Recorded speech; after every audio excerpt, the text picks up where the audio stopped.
Alright guys, this video is going to be a little bit different than some others because I have nerdy friends and I'm getting asked a lot of questions on my thoughts about this. Not to mention I'm a huge Halo nerd, so I think this is the perfect time to explain why I think Craig is a simp. Hi, I'm Job, spelled like job, and we're just going to dive right into it because there's a lot of things I want to talk about with Halo Infinite. The demo came out a couple of weeks ago, and after having to compensate all the things that I've watched and having to comprehend everything that I wanted to talk about, I finally have the words to put them together. Now, a lot of people in the Halo community are showing their concerns, or they already think this is going to be bad. But let me just tell you this and reassure you this. In 2015, which was a really weird year for video games, when Halo 5 came out, it was a huge letdown. Marketing was terrible, sound design was terrible, artwork was trash, everything felt childish. It was just an awful game. And it did not feel like you were playing Halo. Looking at this game gives you not only nostalgia from all the other games in the past, it looks like Halo. So regardless of the graphics, you can at least admit that they are headed towards a right direction. And not all of it is bad. I'm going to put down some things that I really liked that 343 is doing with Halo Infinite, and some things I really wish 343 did not implement in Halo Infinite that I hope doesn't go in the final product, but we'll see. As I already said, this game already looks like Halo. Halo 5 did not look like Halo. They strayed so far away from the original artwork and the designs that they had on literally every single thing that you can nitpick off of the Halo 5 video game. Did not feel like Halo. If you were to put me in a room and have me guess which games are which, and you showed me Halo 5, I'd probably take a fat minute to tell you that it was a Halo game, just because it looks so different from the others. The other games like Bungie, if you were to show me those, I would probably pick it up by a second and tell you that it was Halo. I love how they're bringing back some of the old features from the past Halo games, such as the equipment in Halo 3. Instead of completely disregarding the new art styles of Halo, as much as I'm not a fan of them, I like the idea that they are combining both the artwork, old and new, for both Halo fans from older generations and newer generations to enjoy together. Sort of like what they did in Halo 2. I think that's a really nice touch, and I think that's going to make a lot of fans really happy. But at the same time, it looks like 343 is staying true to the original artwork that everyone is used to growing up in the older Halo games when Bungie was around. I love the way the elites look. I wish I got to see more of the original weapons that we are used to, but the trailer kind of made it up for it, seeing the battle rifle, the energy sword. Very good. I know they were just trying to show off some of their new weapons that are being implemented in this game, which I also thought were nice. I do like these new weapons. I can't wait to try them out. And I like how they're very similar to some of the weapons in the past, such as, I forget what the new brute weapon is, but it reminds me a lot of like the brute. It's like a brute version of the concussion rifle, and I think that's cool. There are good risks to take in gaming development and bad risks. And making Halo open world for the first time is a good risk. A nice little touch that they're adding that I really thought was funny and also think is terrifying is the brutes being able to yeet the grunts. I really like this contrast between Chief and Brohammer. Throughout all the Halo games, we've been able to see these characters developed as these really cool, brave, courageous, and determined people that have been sticking on his side and trying to stop these rings from getting activated and what have you. But being able to see someone like Brohammer who just wants to get back with his family is going to bring a new perspective on how the citizens are looking at this war and how they perceive Master Chief. The Halo soundtrack sounds phenomenal. The fact that it is Marty approved, I mean, if that doesn't say anything, I don't know what does. It's going to be free multiplayer, and it's going to be running at 120 FPS for Xbox Series X. Now, we don't know if there's going to be microtransactions for this since it is free to play, hopefully not, and I hope to God that 343 does not make this Battle Royale. Please do not make a Battle Royale multiplayer for Halo. I will literally disown 343 if they make a Battle Royale. Halo has always been known for being different and not following the popular thing and making its own thing popular, and okay. Gotta calm down a little. Now, even though I think 343 is taking some of the right steps, there are still some problems. Now, we've had plenty of people and plenty of YouTubers that have explained the issue with the graphics, and 343 has already established the issue with the graphics, so I'm not going to even get into that. However, I will get into some of the art styles that I don't agree with.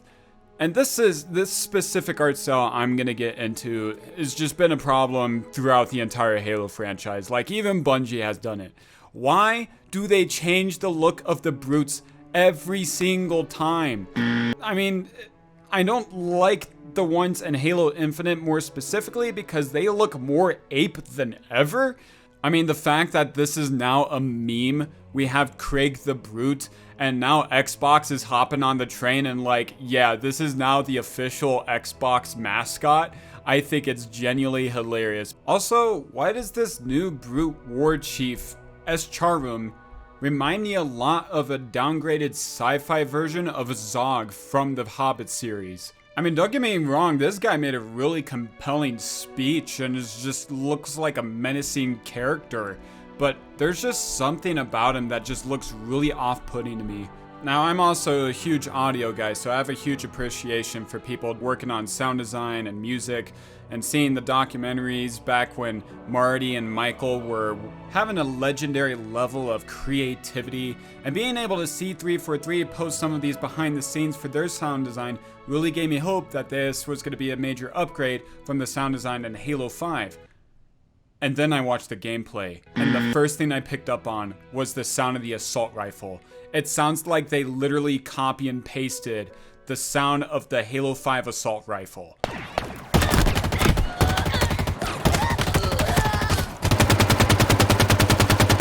Oh, but Job, everyone's in quarantine, so it's a lot harder for them to record stuff.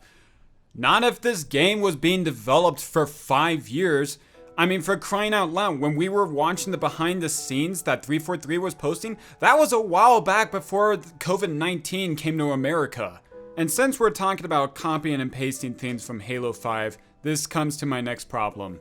This is like Las Vegas. Whatever happened in Halo 5 needed to stay in Halo 5. The only good things that came out of Halo 5 was the Arbiter and multiplayer gaming. Otherwise, everything else can be scratched. But no, they added some of the elements from Halo 5 into Halo Infinite. The main element that I got from Halo 5, as I stated before, is that it looked childish. This game still looks a little childish. All the Halo games up until Halo 5, there were blood spills, there was a little bit of gore. But the thing with this game, although there are some blood spills, they're hard to see, first off. And second off, when you do see them, they're very colorful. So it kind of gives off a very childish vibe.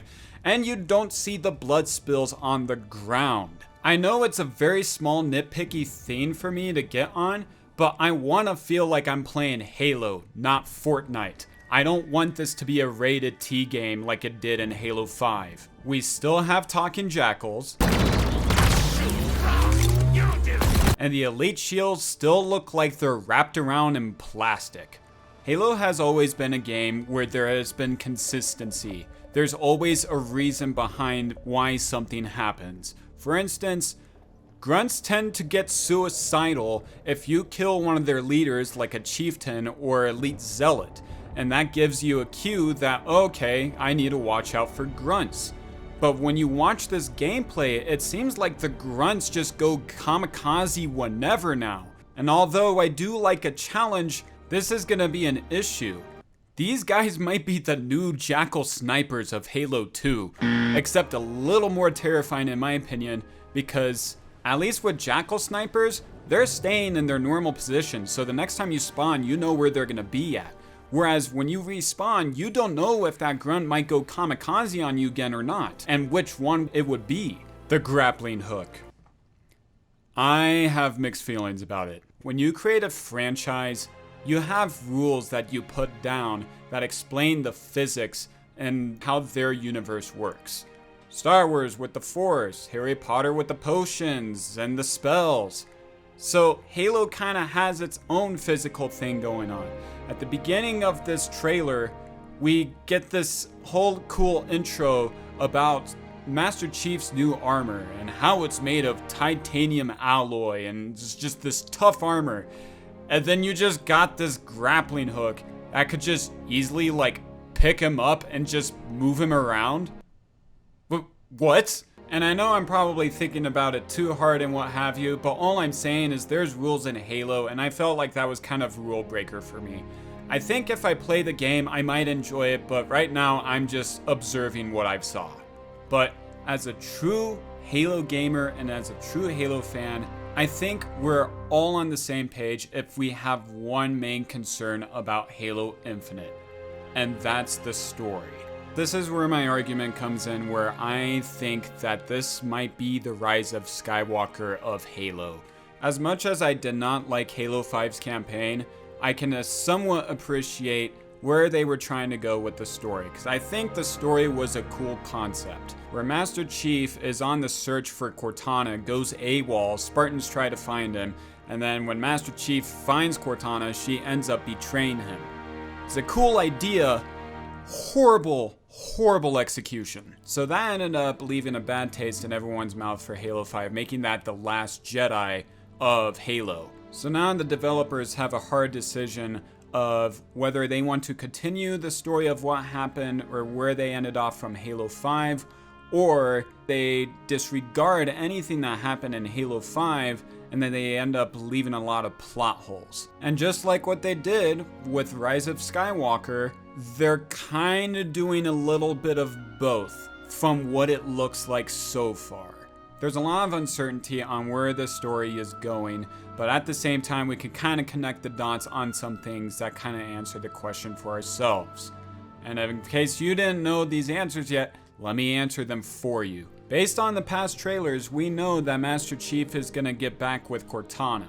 It looks like Blue Team Squad and Fire Team Squad are going to be completely disregarded in this game, so we're going to have no idea on what happened to them from Halo 5. We know this is taking place in Zeta Halo and somewhere around 2560. And then we know humanity lost against the Banished months ago, because this isn't the first time humanity felt like it's been lost and then Master Chief makes a comeback and then humanity won again and everyone is saved. So cliche.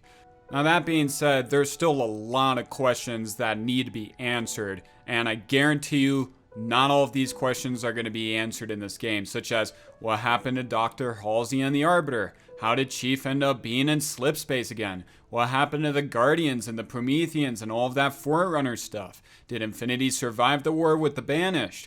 Where are they now? How bad did humanity lose this time? What is Cortana doing right now? What happened to Zeta Halo? Why does it look the way it is?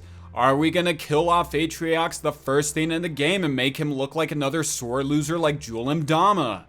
And if I'm totally real with you guys, I think only 3 of the many questions that I just asked is going to be answered in this game. The rest of it's gonna be completely disregarded and leave more plot holes, just like what happened in Rise of Skywalker. And I'm fully aware that I could be wrong about this, but I just think it's very interesting that 343 Industries, if you really think about it, is dealing with the very similar situation that Lucasfilms has been dealing with in the Star Wars universe. You have terrible leaders who think they know what the fans want, when in reality they're just shoving their own agenda down people's throats. They stray away from the original concept and try to make it their own universe and only focus on that, so they think it's better than what it originally was. When they released their first project, everyone thought it was okay, and then the second one, everyone hated it. And soon to be the third, at least for Halo Infinite, might end up being the same way. Again, this is just a prediction, and I just think it's really ironic that this is operating very similar to Lucasfilm in terms of the situation. I'm still gonna get the game, Not just because I want to try it for the experience and just, give it a shot, but also because I can brag that this is the first time I'm actually caught up with the Halo franchise. I've never owned an Xbox One, so I never got Halo 5, and by the time I was playing Halo Combat Evolved, Halo 3 was already out. So this is actually the first time I'm caught up with the latest Halo game and can actually play it. Otherwise, thank you for coming to my TED Talk. I know this is a little bit different, but if you like more videos like this, be sure to give it a thumbs up. Be sure to subscribe to this channel, and if you like, hit the notification bell. And let me know in the comments what you guys are thinking about Halo Infinite. I'm very curious. Otherwise, Get ready.